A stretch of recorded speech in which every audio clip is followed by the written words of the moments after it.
Hello, citizens of the world. We are anonymous.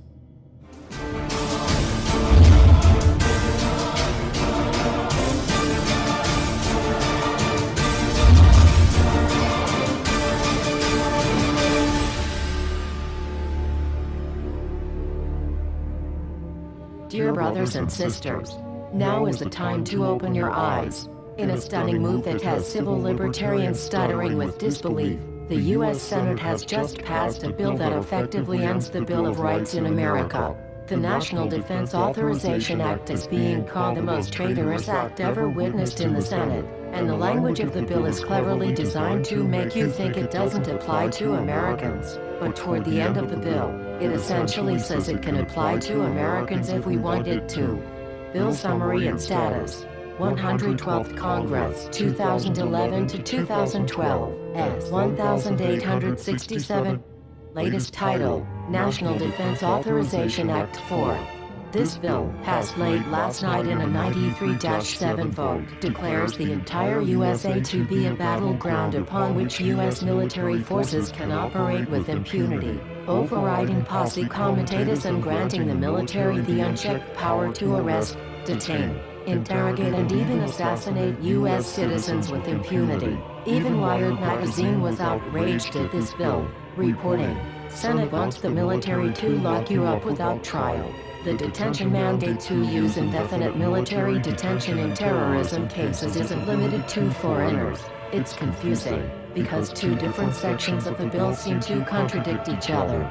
But in the judgment of the University of Texas Robert Chesney, a nonpartisan authority on military detention, U.S. citizens are included in the grant of detention authority. The passage of this law is nothing less than an outright declaration of war against the American people by the military-connected power elite. If this is signed into law, it will shred the remaining tenets of the Bill of Rights and unleash upon America a total military dictatorship, complete with secret arrests, secret prisons, unlawful interrogations, indefinite detainment without ever being charged with a crime, the torture of Americans and even the legitimate assassination of U.S. citizens right here on American soil. If you have not yet woken up to the reality of the police state we've been warning you about, I hope you realize we are fast running out of time. Once this becomes law, you have no rights whatsoever in America, no due process, no First Amendment speech rights, no right to remain silent,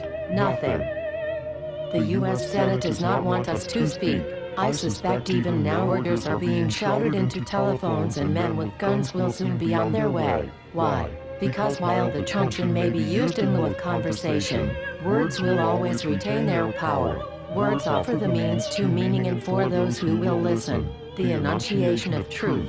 And the truth is, there is something terribly wrong with this country, isn't there? Cruelty and injustice, intolerance and oppression, and where once you had the freedom to object, to think and speak as you saw fit, you now have censors and systems of surveillance coercing your conformity and soliciting your submission.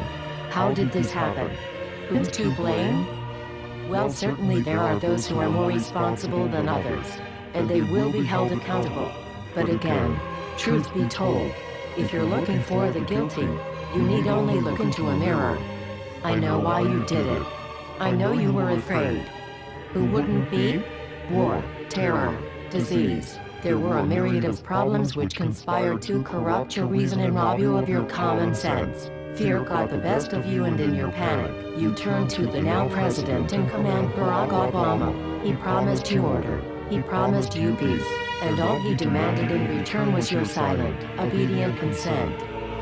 More than 400 years ago, a great citizen wished to embed the 5th of November forever in our memory. His hope was to remind the world that fairness, justice, and freedom are more than words, they are perspectives.